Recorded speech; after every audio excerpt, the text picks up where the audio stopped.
Arigato guys and welcome to XO19 and I am so excited to kick off the panels where I am joined from Nexon, Car Drift DS producer, DS Choi, and also Chris Van Hook, the marketing director. Thanks so much for joining us. It was amazing. Thanks for having us. It was amazing last night seeing that trailer on Inside Xbox. How was it? It was really, really great. I think, again, thanks for Xbox for being a great host. I think it was a really amazing reveal. Saw a ton of beta registrations yesterday, and a really exciting esports match. Yeah, totally. Yeah, because everyone can go start signing up for the beta for the game right now, can't they? Yeah, definitely. Yeah. So, also, on the show last night, we got to see that esports match, that 1v1. Like, how was that for you to have people see it for the very first time? Oh, it was very nerve-wracking for me, very much. Because, I mean, like, anything can go wrong, and, like, anything, like, all that kind of stages, but it was pulled off beautifully for me, and it was really, really well done. And actually, when seeing the race and being actually presented to everyone at the same time, and, like, actually seeing how people were actually watching it, that made me really, really happy. Well, it's the amazing gameplay as well. There were like so many like small little, like from my perspective, there were so many small details in the way they were moving around the map. The gameplay looked amazing. Yeah, I think for me, whenever I'm watching pros player, I will never be able to do that level of drifting, and I'm like, oh my god, that's so beautiful to watch. But only for like right perspective. I think sometimes you might not be able to see it, but it's like all the skills are condensed to perform a beautiful line, which is just, you know, so beautiful to watch. Well, I think we can see that with some of the gameplay that we've got going on screen. That's the way that players kind of will drift into corners to really take advantage of the game mechanics. Because we're talking backstage about the number of ways that pros can drift around the map. Yeah, and this is the meta of the game. Basically, the game's designed to perform in certain ways, but I think pro players have been able to play so much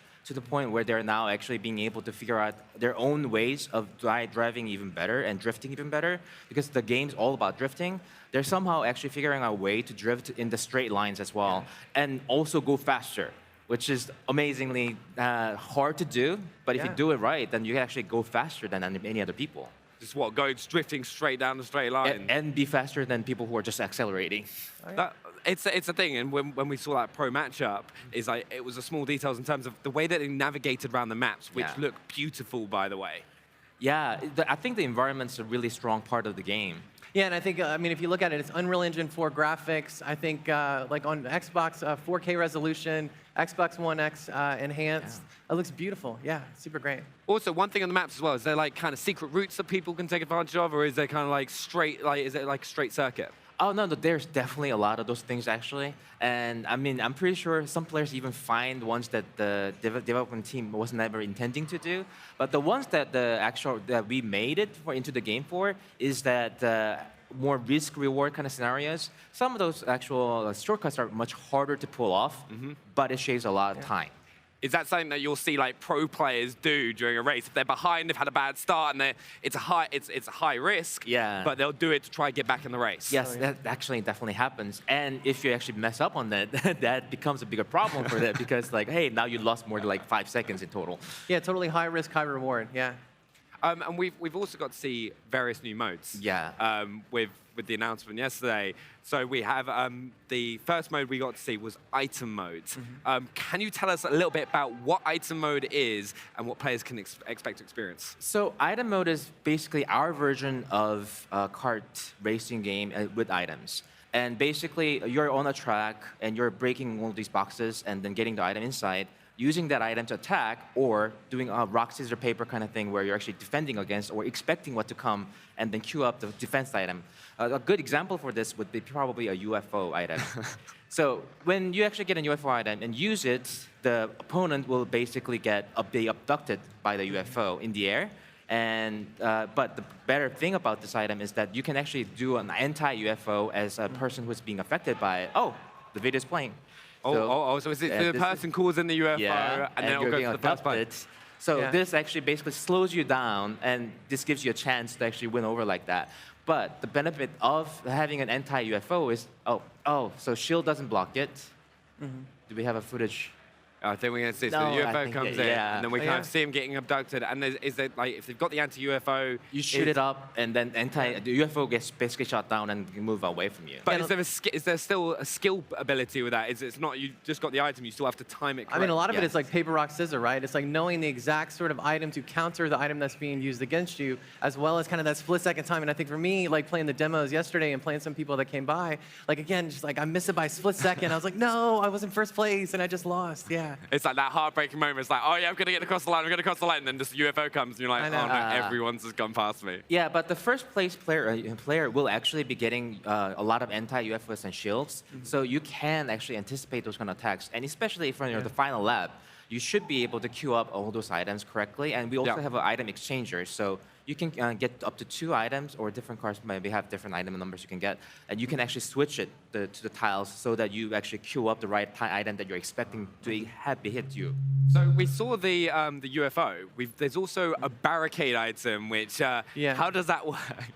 As you're seeing on the screen, basically you put up the 3 barricades in front of the players, or for the top player. And the benefit of this item actually is that you're actually putting up 3 walls for everyone.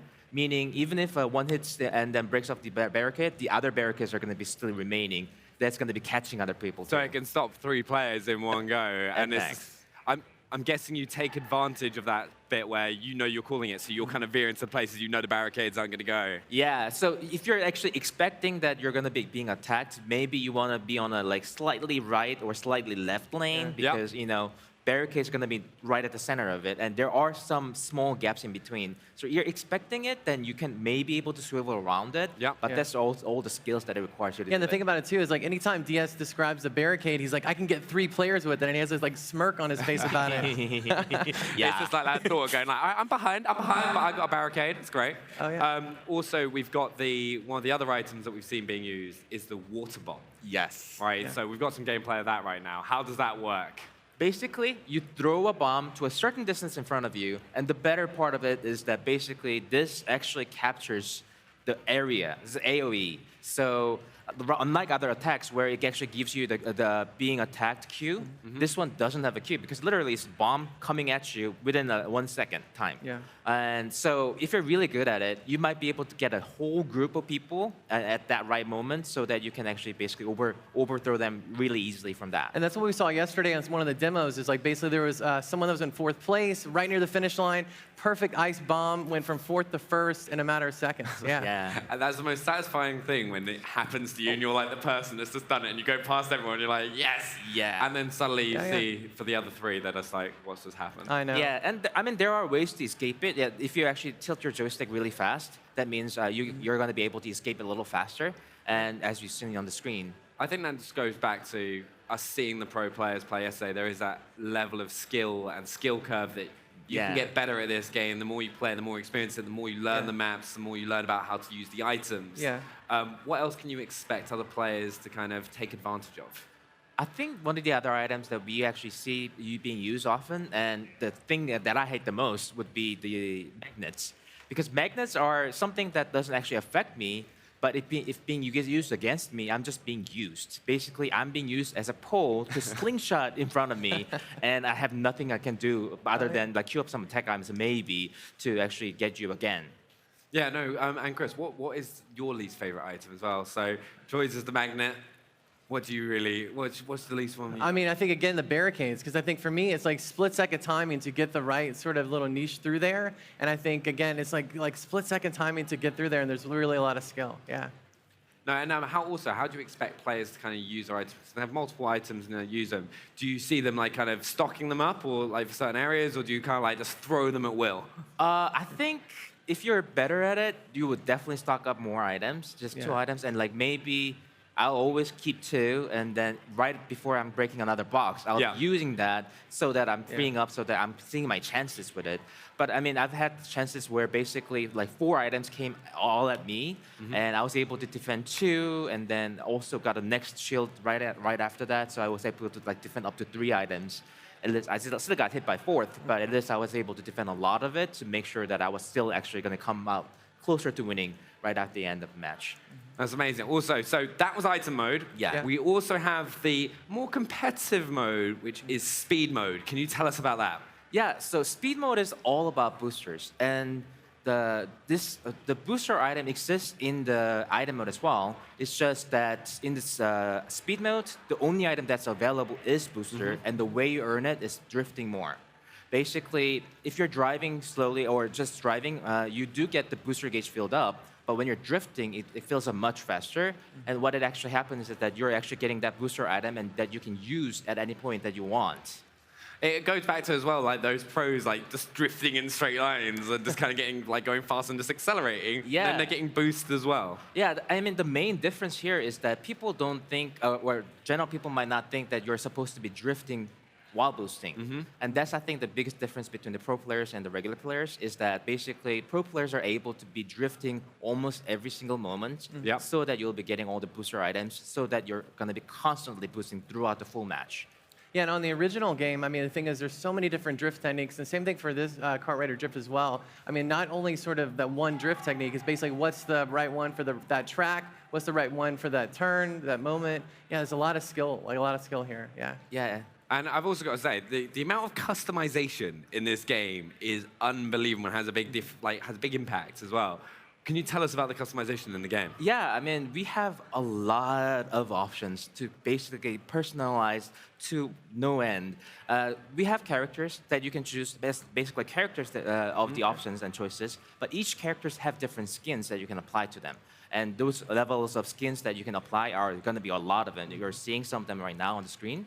I love that hat. Yeah, and there's a lot of emotes that you're seeing actually doing and performing too. Those kind of things you can actually basically set it on different kind of moments for like a winning the race or like losing or forfeiting or like all those kind of moments can have different emotes applied to them. And we already have a lot of them actually also prepared for each of the characters. And I think the great thing about it is being a free-to-play game, being a live service, we're constantly having updates, constantly adding content, and then every season we have a ton of content coming in. So that means new carts, new characters, new emotes, new booster trails, everything coming in constantly. Yeah. And you might be able to just see some of it, but like carts can be customized from like the front and the middle to end of the chassis, as well the tires and the booster trails. And also the colors and the wrappers around it is something that you can customize, and sometimes you make it your own versions of it too. And is that going to change the performance of the cart at all, depending on the stuff you choose? Or All those customization for the cart part is going to be mostly cosmetic.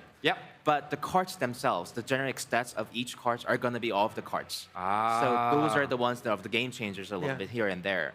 And there's probably some cards that are better for certain tracks. So you got to really notice the sort of like think about it and be strategic about what you choose. Yeah. I think that's what I'm loving. The more I learn about this game is the amount of depth and like the kind of that skill curve that you can have from like different skill play. The more you play the game, the more you learn the maps and the how to approach different situations is going to affect how you set up for each race. I mean, it's definitely that kind of case where, especially for the speed mode, even for item mode, it's all the rock, scissors, paper for playing the game that you're playing. But for the speed mode, it's really about the tracks and how well do you know it. Because like, let's say there's like more than 20 different drifting techniques, but you need to do that in a quick succession to do and find out exactly which drift technique you should be utilizing for that particular turn, and right next to what another one. So it's almost a combination of those things at right succession to make it a successful turn and successful run of an actual track. Yeah, and also just one thing as well is, are there certain items that can only be used for certain carts? Yeah, there will be those kind of cases as well. Like, so basically, item card specialization is basically you might be getting some kind of immunity to a certain items, or you might be actually getting some different cosmetic effect applied to your item that you're placing onto the ground. So that's the special part about what the item cards are, whereas speed cards are basically more customizable to the chassis part, and also different stats that's more relevant to the actual speed matches. Yeah. And also, one of the most important things with any game is the fans. What are you most excited for fans to kind of experience and play with Kart Rider Drift? I think it'll be the acceleration and drifting. Like the fact that I'm able to make 180-degree turns over and over again with ease, and having that actual be a cool experience that is the part that I'm actually most thrilled about, and I think people would love. And it just feels, and the game has much faster speed than most of the other like racing or kart racing genre games. So I think that's where it really feels like it's a speedy racing game. Rather, it's not just a arcade easy game for any people. Yeah, and for me, like I think the history of the game. I mean, the game has been around. The franchise has been around for 15 years, 350 million global players, huge esport overseas. I'm really excited to bring this to console because again, I mean, the game's free to play. Anybody can pick up and play. You know, no platform barriers. So you can play with your global buddies from console to PC. I think it's super exciting. You know, and we're really excited to bring it to Xbox. And it's free to play.